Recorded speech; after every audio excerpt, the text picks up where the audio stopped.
Welcome to this edition of our weekly webinar in a series sponsored by the Committee on the Present Danger, China.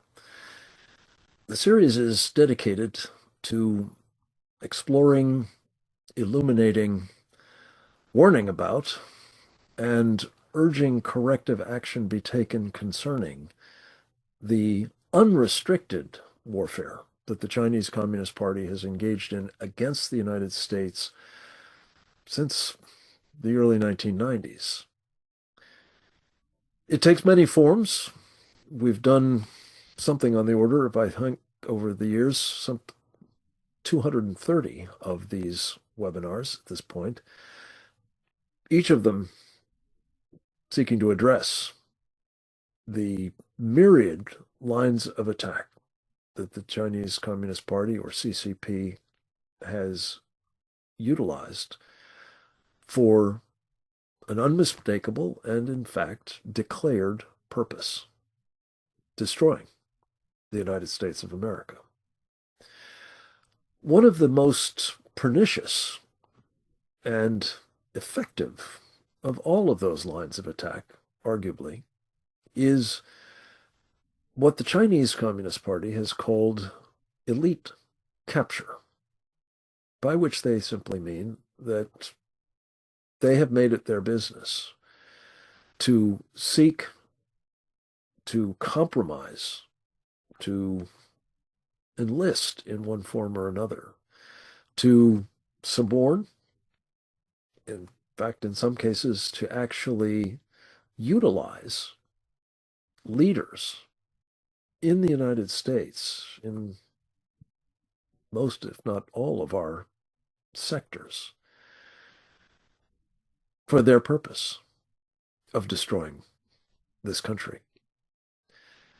So we've talked over the years about what that looks like, very prominently with respect to Wall Street and what so-called masters of the universe there have been doing to transfer literally trillions of dollars from American investors in pension funds, mutual funds, assorted other investment vehicles to China, often investing them directly in companies controlled directly or indirectly, certainly by the Chinese Communist Party, in some cases directly supporting, whether it's publicly established or clandestinely, the People's Liberation Army in acquiring the means by which to wage war against our country and its people. The tech titans have similarly fallen in line and worked with the Chinese communists. Similarly, the people in our educational system, our media, the capital markets subset of venture capital, which has seen fit to transfer large quantities, as has the tech sector, of very, very dangerous intellectual property in the wrong hands to the Chinese Communist Party. But arguably one of the most troubling of all of these elite capture operations is one that has been noted for some time, but has just been put in very sharp relief by an intrepid investigative reporter by the name of Natalie Winters, associated with one of our co-founders of the Committee on the Present Danger, China, Steve Bannon, and his War Room program. And Natalie, in a Substack post earlier this week in social media and on Steve's show, put up in lights the fact that senior retired U.S. military officers, including people who've held the most senior positions in our military, members of the Joint Chiefs of Staff, Vice Chiefs of Staff, combatant commanders, and other top personnel have been among those that the Chinese have brought into influence operations run as they generally are by intelligence services, as well as operations like the United Front. We're going to play first a clip of Natalie describing all of this, her new revelations being particularly in the form of exactly who has been doing this kind of collaborative work with the Chinese Communists front organizations of various kinds, and to what effect. This is going to be bracing. So I encourage you to strap in because Natalie and Steve mince no words about the danger that they associate with this activity and the odiousness of it, especially from senior military personnel. Let's go to the videotape of Natalie Winters on War Room earlier this week. They were taking them on trips overseas, and you could see after they came back, they were shilling Chinese propaganda, plain and simple.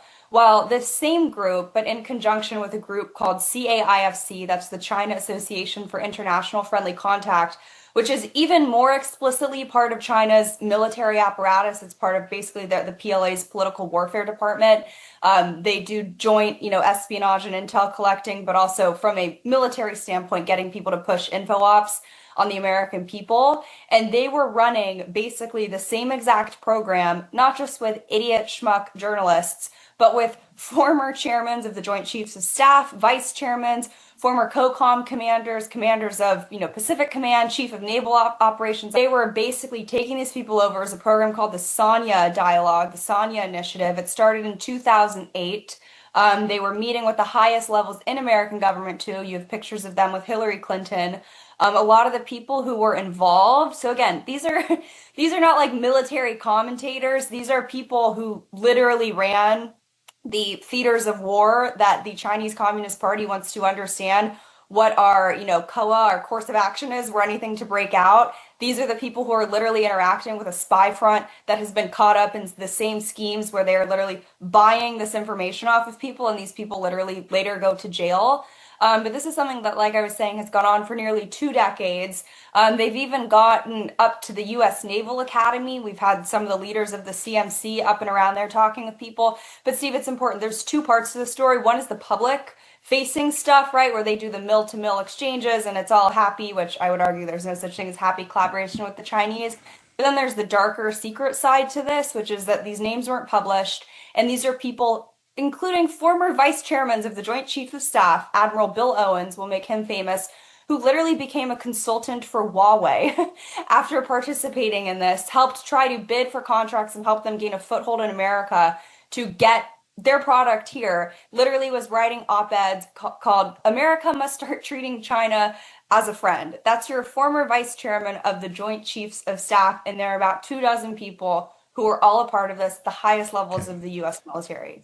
These names were not ever publicized, right? These are from brochures, Chinese language brochures, buried in pages that we were never supposed to find. That I will say, Steve, after we've made QSF really famous, now their website doesn't really work anymore. It's interesting how that works. But in this case, here are the people that we want to make famous. That's General Peter Pace, the former chairman of the Joint Chiefs of Staff, Admiral William Owens, the former vice chairman of the Joint Chiefs of Staff, General John Abizaid, former commander of U.S. CENTCOM, General Raymond Odierno, former Army Chief of Staff, Admiral Jonathan Greener, former Chief of Naval Operations, Admiral Timothy Keating, former commander of U.S. Pacific Command, General Ronald Fogelman, former Air Force Chief of Staff, General Dennis Reamer, former Army Chief of Staff, Admiral Joseph Kerr, former commander of U.S. Pacific Command, General John Keane, yes, that's Jack Keane of Fox News, so take that, former Vice Chief of Staff of the Army, General Walter Sharp, former Commander of U.S. Forces Korea,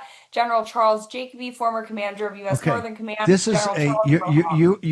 you are literally going through a who's who of some of the most respected military, both Navy, Army, Marine Corps, and I think some Air Force. Once again, just give the audience what have these folks done, and of course they haven't advertised. It's all in Chinese language. What have they done to compromise the security of the United States of America?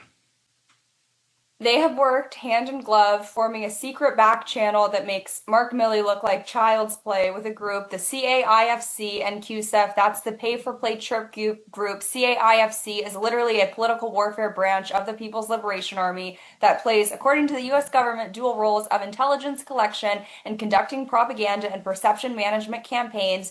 After meeting with the PRC, obviously they had these back channels. God knows what they shared with the Chinese Communist Party. Some people explicitly ended up on their payroll lobbying for Chinese Communist Party owned companies, shilling them in the press. But these are people who for years have met secretly with Chinese Communist Party, the highest levels of their military officials. The Chinese Communist Party, the way they do their intel collection, the way they work with espionage and propaganda, you cannot sit in a room with them without being compromised. Full stop. End of sentence, end of story. And these people who spent their entire careers learning how political warfare works by the Chinese Communist Party, it is literally like they are sitting there, Steve, like prostitutes, begging for cash from the Chinese Communist Party, saying, hey, what do you want to know about what our plan is in some theater of warfare? Oh, let me guess, probably around Taiwan. It's disgusting. They helped connect them to government officials, and they're literally talking about mill-to-mill exchanges with the Chinese Communist Party. Here's the difference.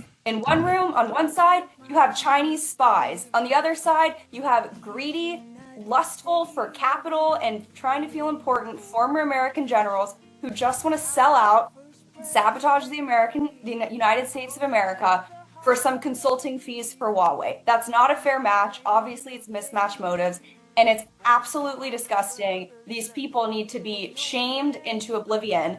Well, there you have it, folks.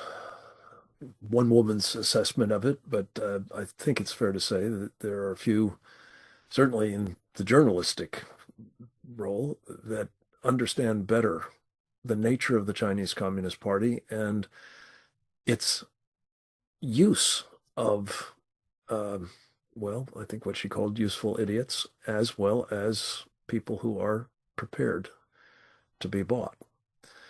I know some of these general officers personally, have been proud to be associated with them, in fact, celebrated them. And it's deeply troubling that they have been involved with this kind of activity, uh, as is the case with others like um, Vice Admiral Owens, who actually went on the payroll with a Chinese Communist Party front company that is known for its involvement, both in, yes, telecommunications, but in espionage on behalf of the Chinese.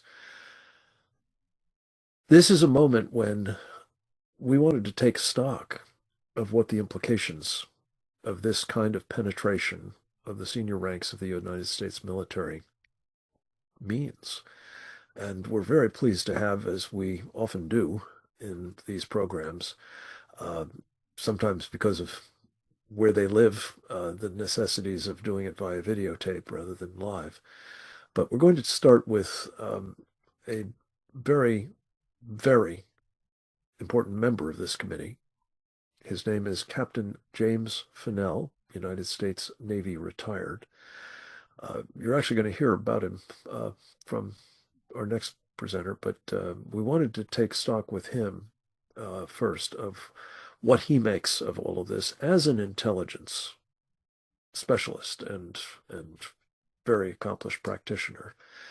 And he gave us an interview earlier in the week for our program, Securing America. And with his permission, we've edited a portion of it for the purposes of responding to what Natalie Winters has exposed here and more broadly helping us understand how this fits into the larger purposes of the Chinese Communist Party and the intensified danger that results from it for our country. Let's go to the video with Captain James Fennell. I think Natalie's recent Substack article and the things that she's put out on X are probably her best work in her career. Because what it is finally exposing things that many of us have known that worked in the China area inside the Pentagon. And we're concerned about this and talking about it.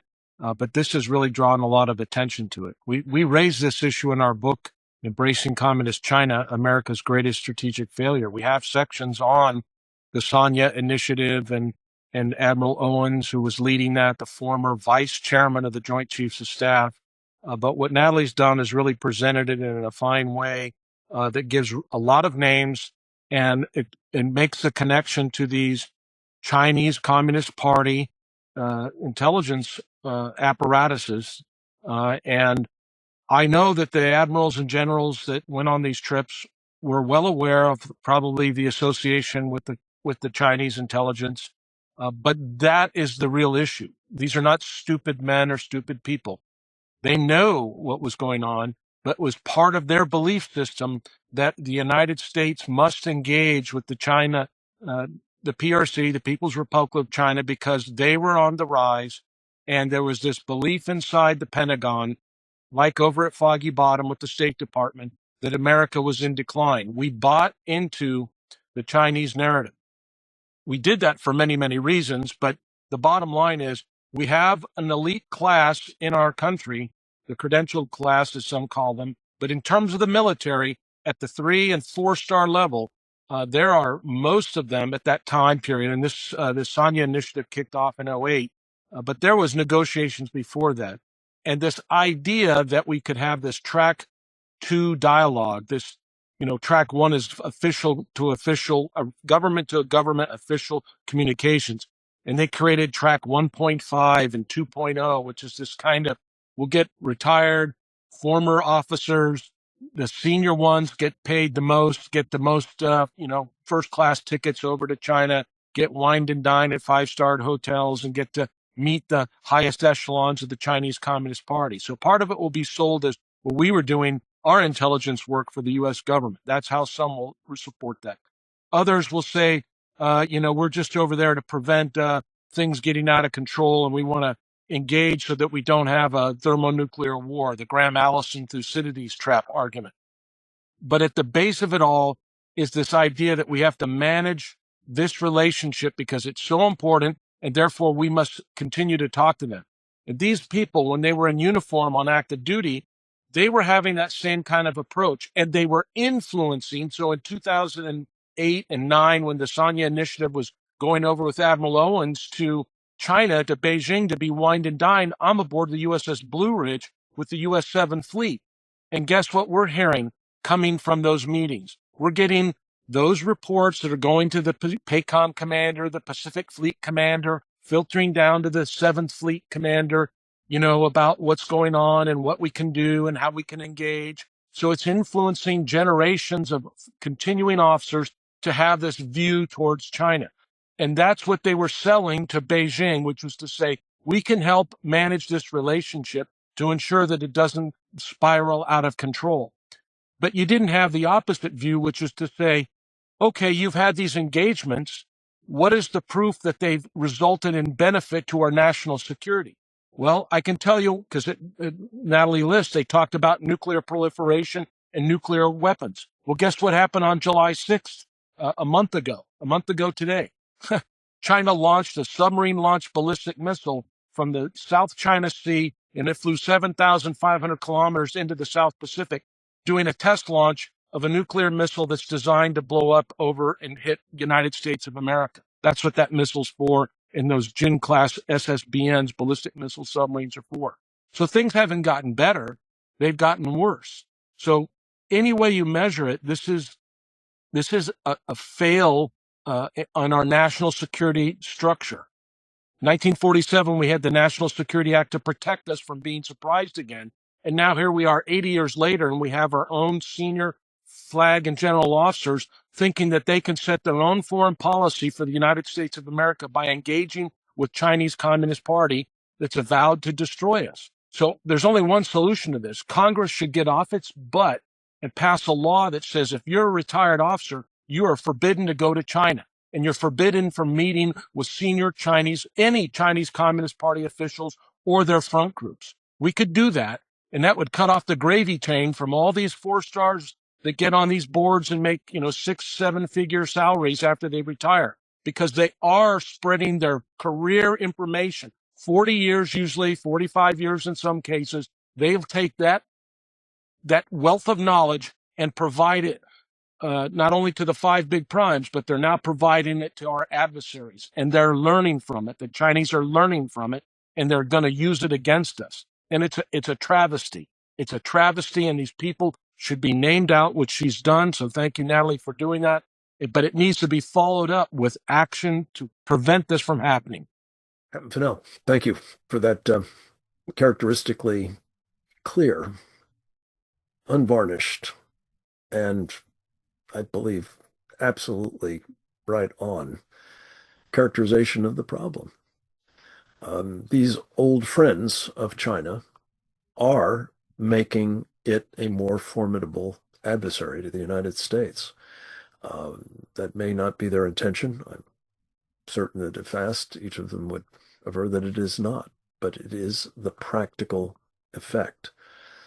I think it's also important to note, and we'll get into this, I think, in more detail with some of our other contributors, that this elite capture is emboldening the Chinese Communist Party to believe that they are going to have their way with us, either through unrestricted subversion, perhaps, or if necessary, as they see it, through violent means. It's incalculable what additional confidence might be imparted in those respects by having top commanders of the United States military, albeit retired, at their beck and call. And this is what we're going to hear more about from our next presenter, another very faithful contributor to these webinars, as well as to the work of the committee more generally. His name is Colonel Grant Newsham, United States Marine Corps, retired. He has the distinction of having also served as a foreign service officer in the U.S. Embassy in Tokyo. He's been a businessman for many years in East Asia. He is the author of a best-selling book entitled When China Attacks, a Warning to America. It's a nice companion piece to the one that Captain Fennell and Dr. Bradley Thayer did that was mentioned in the earlier presentation, Embracing Communist China, America's Greatest Strategic Failure. I think both of these have as very much a common denominator, warnings against this kind of behavior on the part of American elites. Let's go to the videotape that Colonel Newsham was kind enough to make available to us earlier this morning. This problem has been going on for a long time, and it's well known, actually. The recent reporting about the Sanya Initiative, that sort of fun in the sun deal for retired American flag officers and very senior officials, that was well known from the beginning, and there were people raising the alarm saying this is insane to go put yourself in a position where Chinese intelligence has open access to you. And the guys who went, none of them would listen. And it's an American conceit that everybody's going to like them. They're going to be the one who can fix all problems. And also that if we can just talk to people, have them get to know us, they will like us, we can work out any problems at all. It's just the American trait. Sometimes people just can't keep their mouth shut. And when there's a sort of a first class ticket and 5-star hotels, free accommodation and a nice honorarium, it's even harder for a certain type of American to keep their mouths shut. And we're, of course, talking about military officers, the most, flag officers, admirals and generals. And that was the problem. Of course, there's the list that's just come out of guys who went and gals who went to China for this thing. And I say this is not unknown, and it's in my book as well. And I say it got a lot of coverage at the time, and every once in a while it would get some light shown on it. But the one name that does come up, of course, is this Admiral Owens, former Vice Chief of Staff, Joint Chief of Staff, and he comes pretty darn close to meeting the dictionary definition of treason, and aiding and abetting America's enemies, and he has, by all accounts, profited handsomely from this. The others, they can make a case they're just useful idiots and, never hurts to talk. Wars are jaws better than war. That sort of misinterpreted statement by Winston Churchill. But it's worth remembering the context in which this happened. And this was back in an era when you could not even say China was an adversary. And American flag officers were practically in a conga line to get to go visit in China, get to accommodate China as well. I'll just cite a few examples. Around 2008, the Commandant of the Marine Corps went to China, visited their Marine Corps, gave them a sort of a boys master your profession sort of pep talk, and they took him to heart. And now they are a solid Marine Corps. You had in 2015, the deputy commander at Marfor Pac went and visited China's Eastern Theater Command. And this was considered a great success by many people. It was actually arranged by an officer in the G5 at Marfor Pac of Chinese origins who had always insisted that China's rise was peaceful. China was not a threat, but this was considered a success. You recall what happened to people who did mention that China was out for a war, was getting ready for one, how they were savage. There was one naval officer in particular who just said China's getting ready for a short, sharp war. He was a prominent intelligence officer, and he was just attacked fiercely, forced to retire. And at the same time, when he made those statements and it became a thing, you had a general named Ray Odierno, I think it was Army Chief of Staff, who was on that list of Sanya visitors. He was in China at the time. He was asked, is China getting ready for a war? He says, not that I can see. I remember another instance around 2012 when the Japanese army was in visiting Hawaii, and the commander, U.S. Army Pacific, was hosting a meeting, and the Japanese gave a presentation about the China threat. And they also pointed out, we've lived by these people for 2,000 years. We might know something. And the commander belittled them, dismissed them with a yeah. And what do you guys know? And in my life in 25 years in Japan, I've seen the Japanese furious twice. That was one of them. But that was the mindset. And back to that the intelligence officer who was cashiered for saying the obvious, China's getting ready for a fight. That was Captain Jim Fennell. The Obama White House hated him, wanted his head. They demanded it. Harry Harris, the commander at PACOM, gladly accommodated them. And China was laughing all the way to the bank. And here we were stuck with this idea, China's not an enemy. If we only get to know them, understand their intentions, though a moron could have figured out what their intentions were. They kept telling us that we would have understood the threat and done something about it. You might say, well, what's the big deal? It never hurts to talk. Well, there's a certain, it's true as far as it goes, but not when the guy across the table has made it clear that he intends to destroy you. That is why he's building his military as well. But also that sort of thinking permeates through the U.S. military. And there's a sense that, maybe there's something with China, but we don't know for sure. It's not really a threat. And it keeps you from focusing on the mission and getting ready. And there's always doubt that you're going to face these people as a threat. Another good example is there was Admiral Keating, who was the commander of PACOM around 2009 or so. He was asked, when he was visiting China, he was asked, what's the deal with China getting aircraft carriers? Do you mind?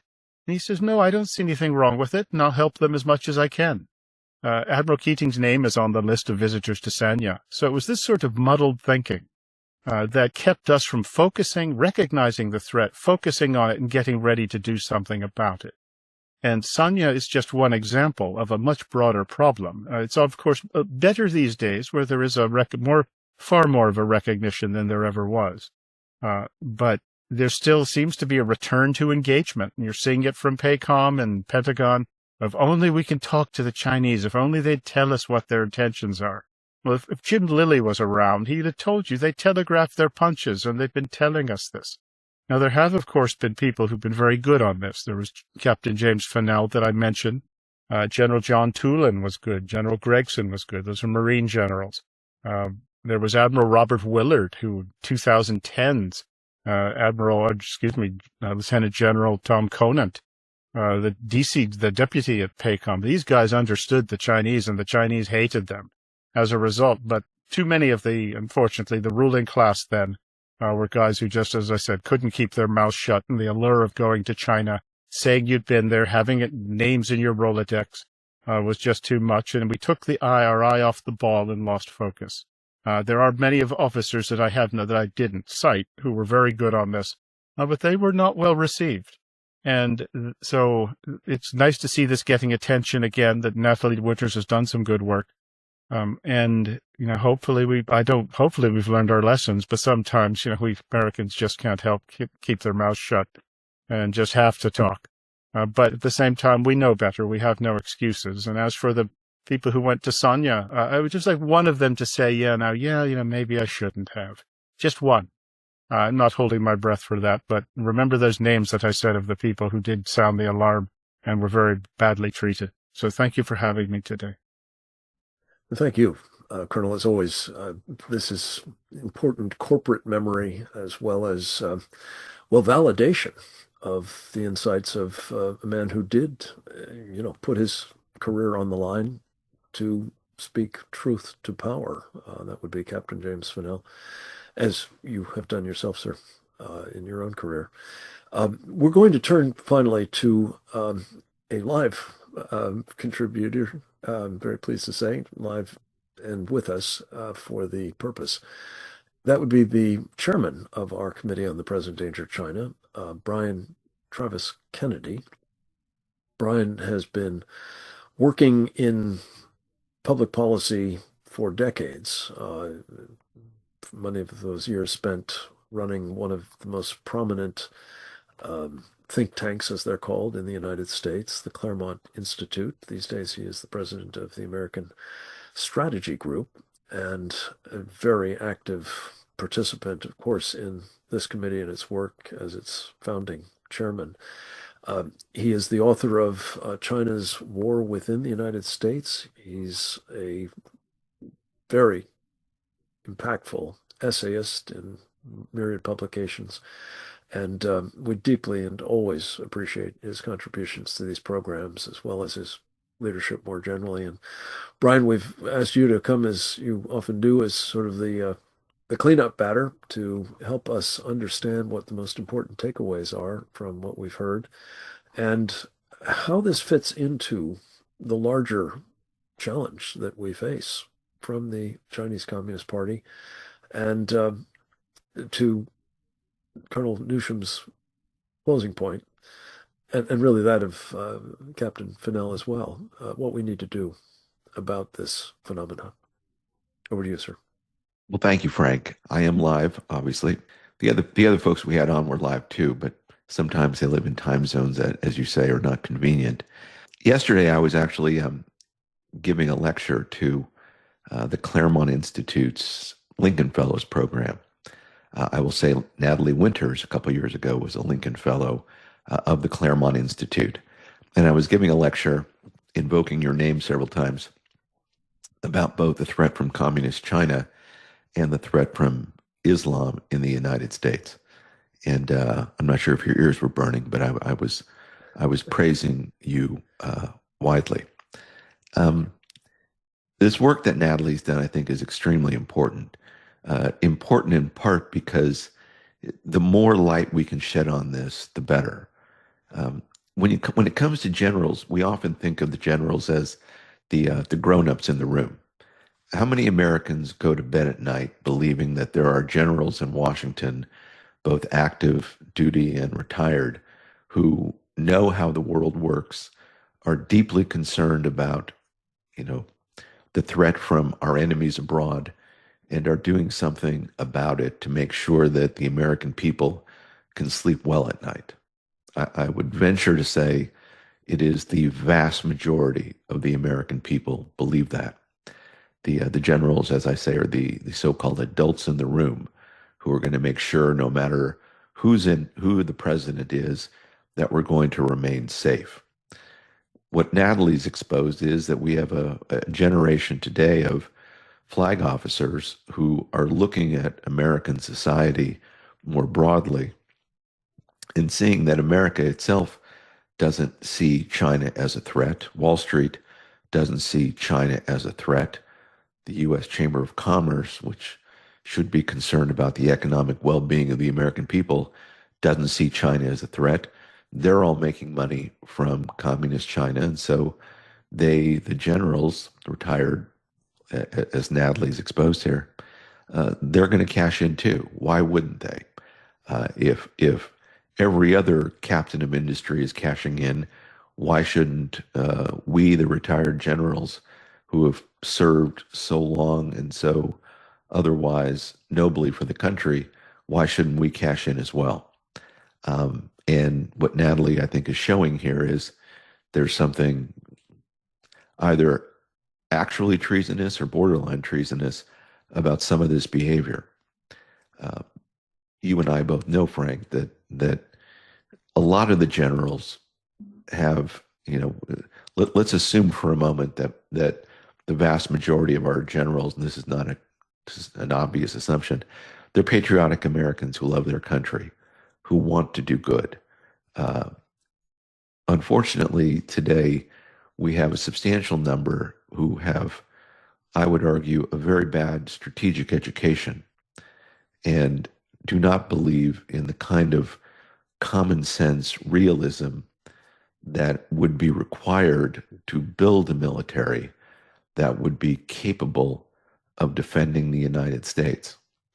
Where are the generals, both active and retired, going before Congress and explaining the state of our military? What will be required to defend these United States against all enemies abroad?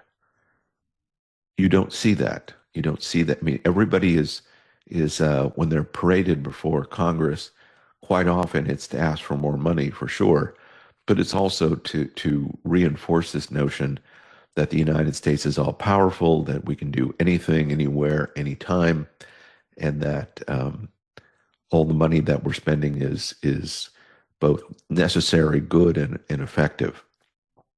When in fact our military has not built the kind of it's not constructed the kind of military that would be required to defend the United States against communist China.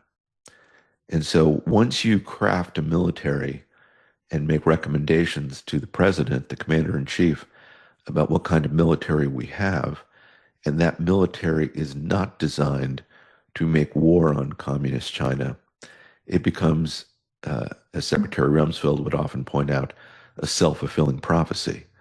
You don't have the kind of military you need, and so therefore you don't fight that kind of war. We don't have a military today to challenge adequately communist China. Now, I say that as someone who, we don't want to go to war with communist China, but we certainly want to deter communist China from doing things that are not in America's interests. But we have a nuclear arsenal, which I think one could argue is inadequate simply by the virtue of the fact that it's not been tested, it's not been modernized adequately, and it may not match the current threat and threats that the United States has today. So you get a nuclear arsenal that's inadequate. You get a navy which is not quite big enough. You get an air force that can certainly drop bombs, but you may not have quite enough ordnance. And so all of a sudden, because you can't take war to communist China itself, and again, let me quickly add, no one wants to fight a land war in Asia, but I would humbly suggest that communist China will not take the United States seriously if we don't construct a military capable of bringing war to communist China. The same way the Soviet Union was not going to take the United States seriously until we were prepared to take war to the Soviet Union. However undesirable all these things are, and however much we don't want to fight wars, We want to deter wars. And you're going to get deterrence when the other side believes that you can make war upon them. Again, we don't want to build that kind of a military to actually um, engage in war unless we absolutely have to. These generals, though, throughout their careers, constructed, as it were, both a strategy and a military, and were part of a system that did not believe in taking on communist China. So it would not be surprising that when they're retired, they engage in the kind of private diplomacy, let's just call it, that's the most charitable explanation one could give. They engage in private diplomacy, which is not designed to, let's just say, persuade communist China that war with the United States would be a bad idea, but private diplomacy that seeks to expand communist China's influence here in the United States. And that's why some of our panelists today say this is either treason or borderline treason. And it certainly looks that way. The worst part, it seems to me, or one of the really failings of this whole thing, is that we know the Chinese are masters of corruption. And so you're a general, you go over there, you sit and you have meetings immediately because you're retired, immediately because you're getting paid, immediately because there are so many angles of attack upon you. Everything you will say after that visit to communist China will be suspect. Were you compromised? What do they throw at you when you go to communist China and you're a person of some import? They'll throw women at you, compromise you with sex. I mean, this is as old as time immemorial. They'll throw money at you. They'll throw influence at you. When the generals were there, did they bring their own electronics? Did they leave with anything from communist China? Were they given anything? You notice when President Trump just visited China a few months ago that they didn't bring their electronics with them off Air Force One, and everything that they received from communist China, they threw in a box before they boarded Air Force One in their trip back to the United States. Now, why did they do that? Because the Chinese are masters at compromising your electronics, which mostly they produce, but they were able to compromise those electronics and get into all your secure data. Were the generals that strict with their own security when they went over there? Were they going over there with the blessing of the U.S. government? My guess is the answer is no. I'm sure they do have to alert someone to their activities, especially if they still have security clearances.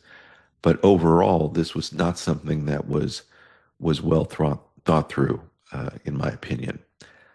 Or it is something which has been thought through, and someone in our government thinks that's okay. We have the experience, as we know, of the lack of counterintelligence in this country. The Chinese threat is so big, we quit taking it seriously in so many important ways.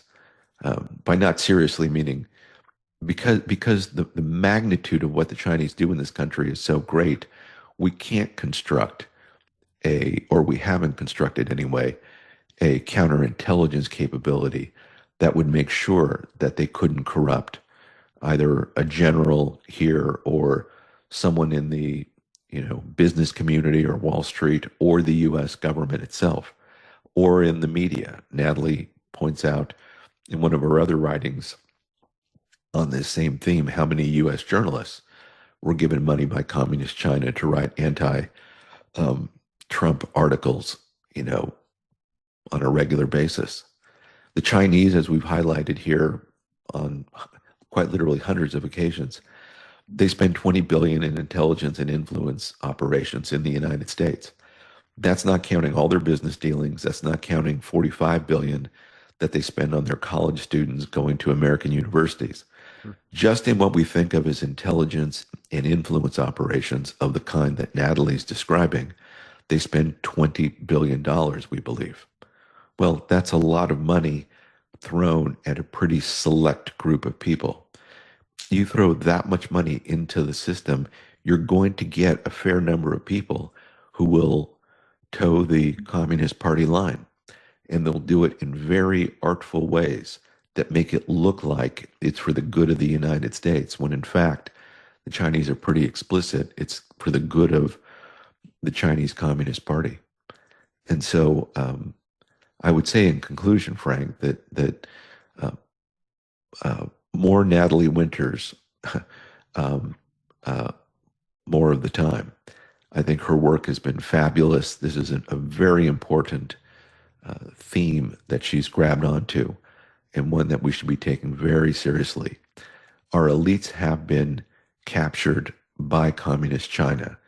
They've also, I mean, they've been captured in ways that are, uh, sometimes even if they're not receiving money from communist China or influence or something else, they've been captured intellectually. That somehow our two worlds have to work together as one in order to have peace and prosperity for the world. When in fact, our freedom is being uh, put at risk with communist China. Our economy is not as prosperous as it should be. We don't have anything today to account for the damage that they did to the country during COVID. We don't have anything to account for their theft of American intellectual property. And we can see with our own two eyes the building of a military by Communist China that has one primary focus, and that is the destruction of the United States. We need to do everything in our power to make sure the American people understand that. And that, of course, is the work of the Committee on the Present Danger of China. And thank you, Frank, for your leadership in all that we do. Well, back at you. Brian Kennedy, thank you for yours. And there's a number of points that I wanted to pick up on in response to what you've said, and we can do a little back and forth with you. I did think that I might, though, take a minute to tell a story that I don't believe I've ever told in public before. Back in 1983, I had the privilege of being tapped by a longtime colleague of mine, Richard Pearl, who was then an Assistant Secretary of Defense, to become one of his deputies in the office of the Secretary of Defense. And as it happened, I arrived in August, right about now, and everybody in the food chain, basically, between me and the Secretary of Defense on the policy side of the house, was on vacation. So it fell to me, all of, I think, 3 days on the job, to come and make a presentation to a gathering of senior military, both civilian and uniformed, from all over the Pentagon, none of whom was on vacation, it turns out. And we were there to discuss something that they were white hot about. The Secretary of Defense, Caspar Weinberger, had not unreasonably arrived at the conclusion that at the time the Soviet Union was violating all of its arms control obligations, in particular those governing our strategic forces and theirs. And he decided that since they were doing it, well, by gum, he was going to direct that we start violating those limitations that have been institutionalized in the SALT arms control agreements, as I recall at the time. And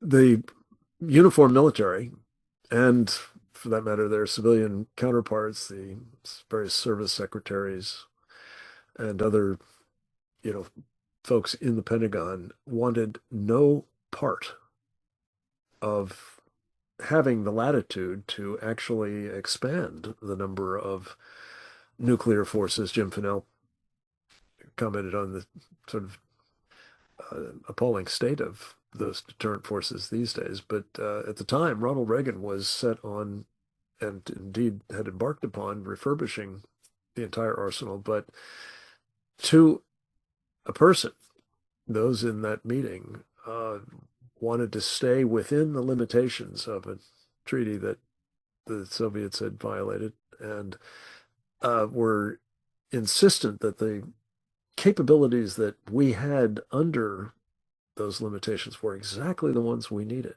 and that anything above and beyond that to sort of respond to Soviet violations would be not only not needed, but really a waste of money. I tell that story simply because it's a manifestation of something that I think is operating here to some extent, that has resulted, as each of our presenters have pointed out, with a military that is sufficiently, well, inadequate to the job of deterring not just the Chinese Communist Party, but the successors to the Soviet Union and its arsenal in Russia, who are now partnered up against us, sharing unmistakably a common ambition to destroy this country.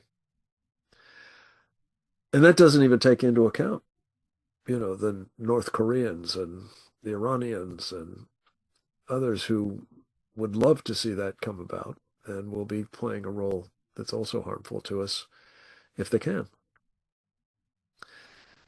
The point is that I think, as you said in as many words, Brian, we have not been pursuing, at least in terms of the uniformed military, as one might expect we would, a policy that my old boss Ronald Reagan called peace through strength. We've been, even on his watch, told that no, we don't need that, or we can do without, or we shouldn't have it, or the other side might respond badly if we, put into place certain capabilities.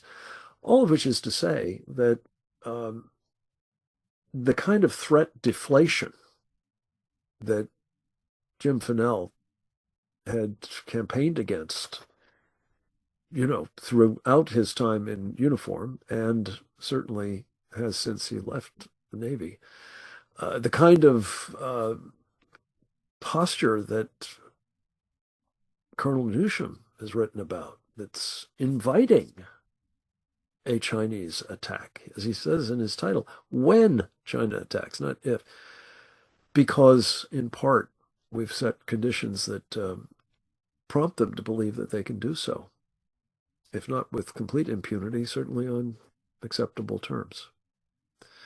So this brings us sort of to the larger point that I just wanted to come back to you on, Brian Kennedy.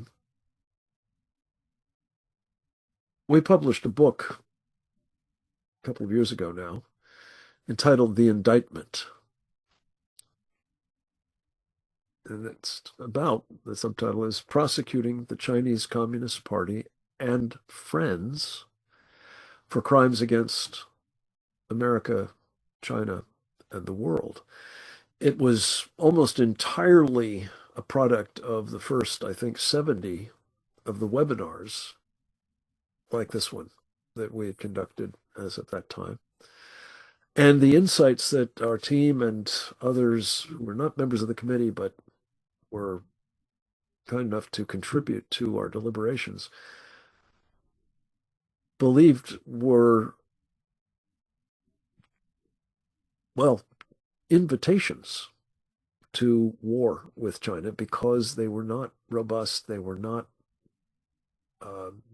demonstrating a determination, as I think you said, Brian, to wage war against China if, God forbid, it came to that. And as a result, over time, the individuals that were in that room in the Pentagon back in 1983, and not all, but some of their successors, I think have had an outsized influence on keeping the military impressive as it has been in terms of the war fighting that it has done, in the aftermath, particularly of 9/11.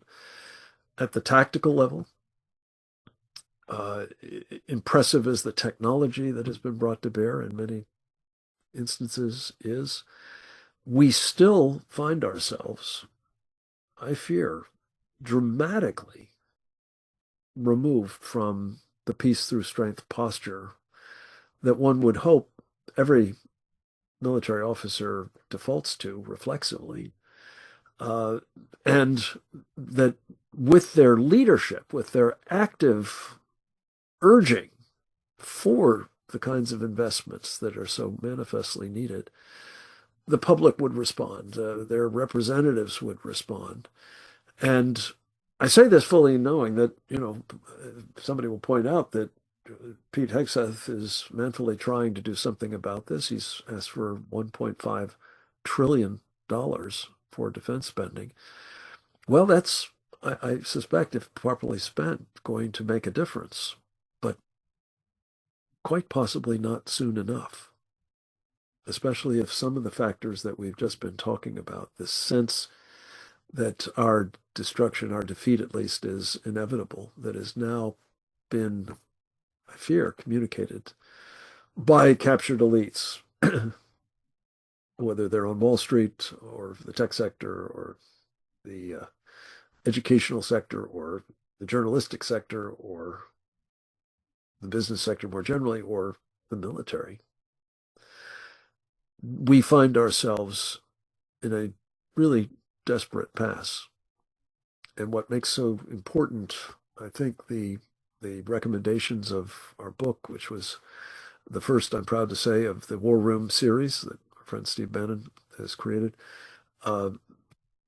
the various webinars that we've done, the recommendations that we've been advancing since our founding, and the more generally the combined efforts that each of us have been making to try to individually in our various platforms raise awareness about the danger we face from China and its determination, both through traditional military capabilities, including a massive buildup of nuclear and non-nuclear forces, its partnership with other enemies to compound the disparities between our capabilities, and not least, the extent to which we have told ourselves that there's nothing to see here, folks. All is well.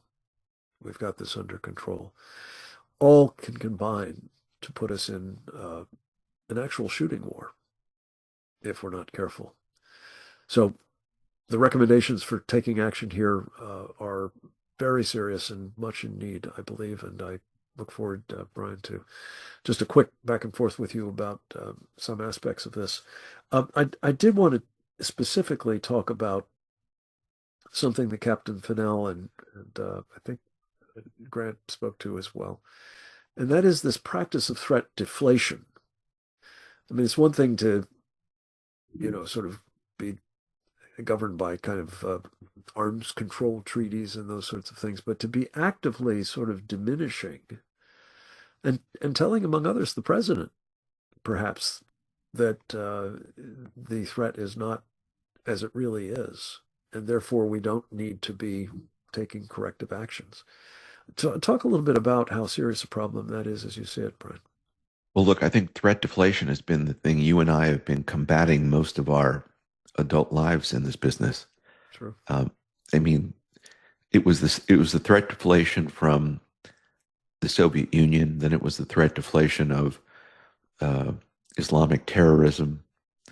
Now it's the threat deflation of communist China. That we have such a powerful military that they're never going to be able to do certain things to us. And of course, the president has to walk a relatively fine line about talking about how powerful we are genuinely militarily in order to deter an enemy, and then also explaining to the American people the kind of sacrifices that may be necessary in order to continue to have that kind of a military or a better one that may be necessary to deter your enemy.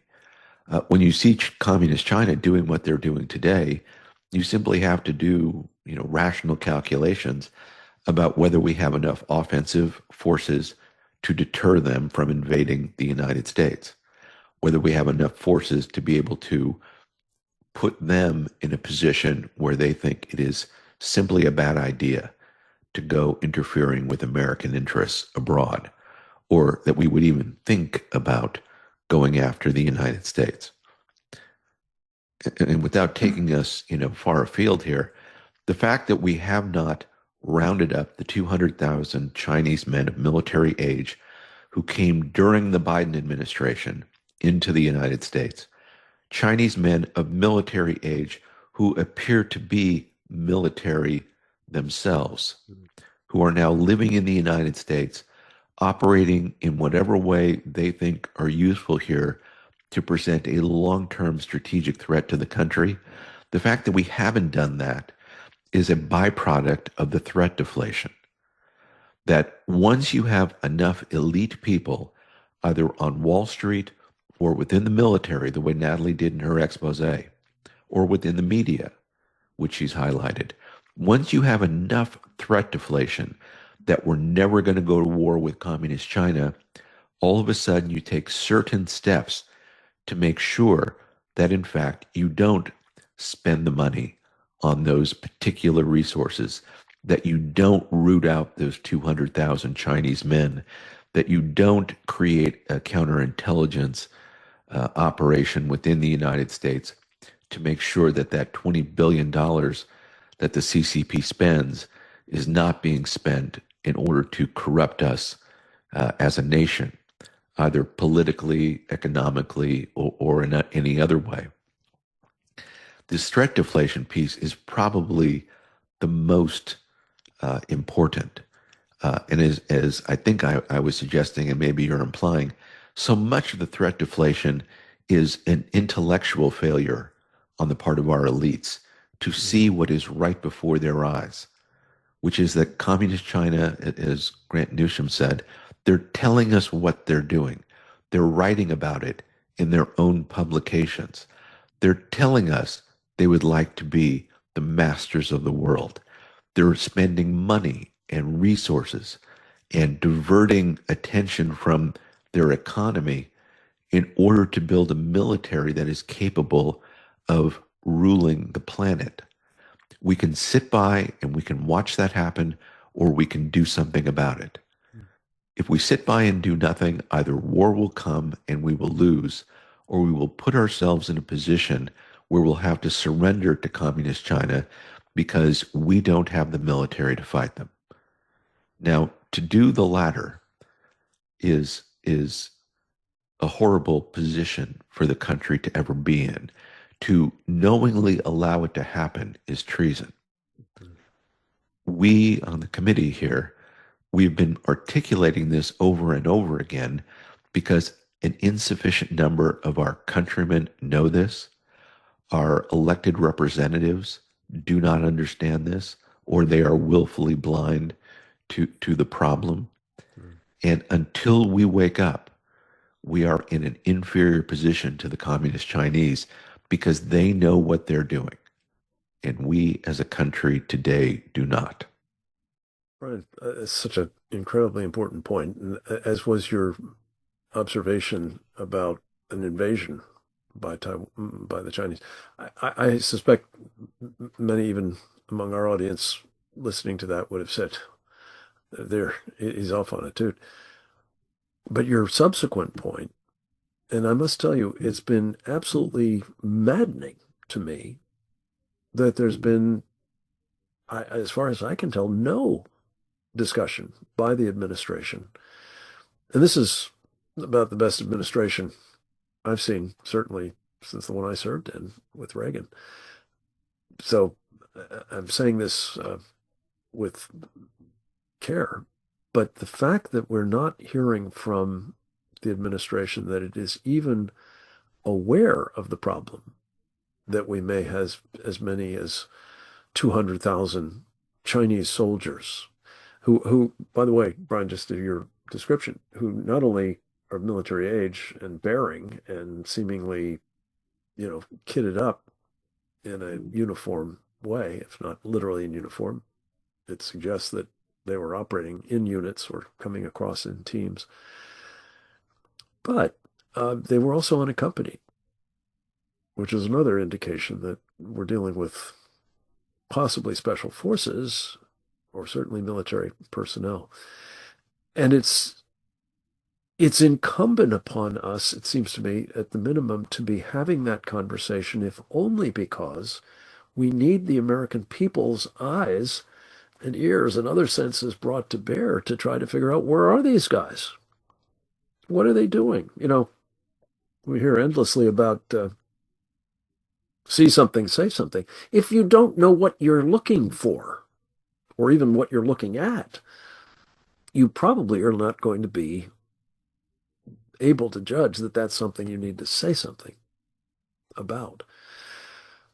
So, Brian, I guess one other thought about all of this is another place where the shortfall is obviously acute and that needs to be addressed. And a week ago, we memorialized a man who was all about this, said it practically every conversation I ever had with him. The late Charles Sam Faddis would talk about the desperate shortfall of counterintelligence capabilities in this country. And it bears on much of what we've talked about. I have the feeling if it were a real priority for our country, those general officers would not ever have been in the position they got themselves into. It wouldn't have been contemplated because it would have been understood to be an unacceptable threat to our country. And similarly, the fact that we can't tell where 200,000 Chinese soldiers may be, the fact that we have so little clarity about that other piece of the problem that, as you know, Brian, I'm very concerned about, the Sharia supremacists who also came across the border in huge numbers. And I don't think we've got much of a clue about where people who are almost certainly here for jihad have wound up either. So having a capability that makes clear, first of all, we don't think we're in decline. We're not going to conduct ourselves as though we are. In fact, what we're going to do is redouble our efforts to ensure that we're not. And yes, that requires some budgetary expenditures and some process changes, but not least, we have to reprioritize the idea that we are going to protect this country from enemies within, not just foreign. And that's where, a much, much more robust and highly prioritized counterintelligence capability would play an important part, I think. Your thoughts, sir? Yeah, no, I think that's absolutely right, Frank. I mean, we've heard how many times from our friends in the FBI, when I say friends, people we know personally, on just how difficult it is to engage in counterintelligence with communist China. That there are just so many people operating in the country that they don't have the manpower to be able to follow all of them. They get one or two here and there that are stealing, this or that piece of intellectual property, or that they've done something to compromise, some person within some industry, and you sort of hear about it now and then. But overall, they haven't constructed a counterintelligence system to deal with all of these things. And I think, that by itself is a huge problem for us to deal with. Um, my own thought about these generals, and by the way, I think folks like Jack Keane, by and large, Jack Keane is a fine American who's done great things. Our objection to Jack Keane going to China is probably not what he would say while he was over there, because I don't believe Jack Keane, for instance, would do anything to betray his country. What I do object to is the appearance of Jack Keane going to communist China and having closed door sessions with military and intelligence officials within communist China. That the appearance of that is just wrong in so many ways. If the Chinese want to come to the United States and have a public conference with those very same generals and discuss openly before the American public their views about U.S.-China relations, go right ahead. I would welcome that kind of exposition of their ideas and the ideas of our retired generals, open in public for all to see. We are a free and open society here. Our ideas can bear the scrutiny of public disclosure. When you take men like these generals and flag officers who have access to the most sensitive intelligence available to a human being in the United States, however siloed each individual branch of the military may be, they know things that no one else does. They have security clearances at the very highest levels for a reason. To have them be paid and feted around communist China is an embarrassment to the United States, to its military, and to its people.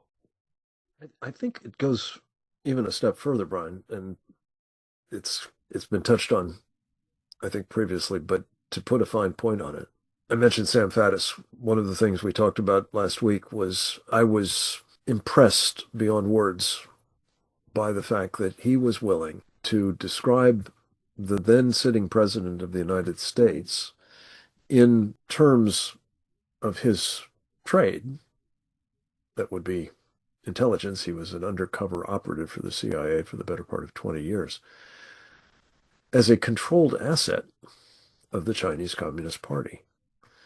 And what I always thought when he said that was, my God, what do other people in the chain of command, other people in uniform, yes, under the people on the civilian side of the Defense Department, as it was called at the time, make of that?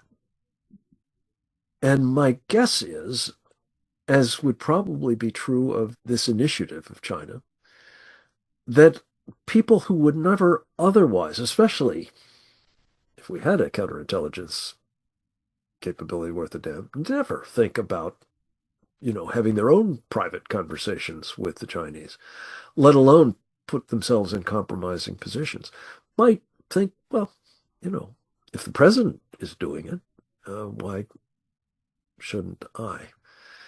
All of which is to simply say, we do our level best here at the Committee on the Present Danger of China, and I thank you, Brian, for setting the standard for this, to be just as clear-eyed as we can be about what is actually taking place.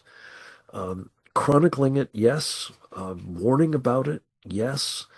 But also trying to recommend practical things that can be done about it. And I would just say, coming out of this, one is return to the principle of peace through strength.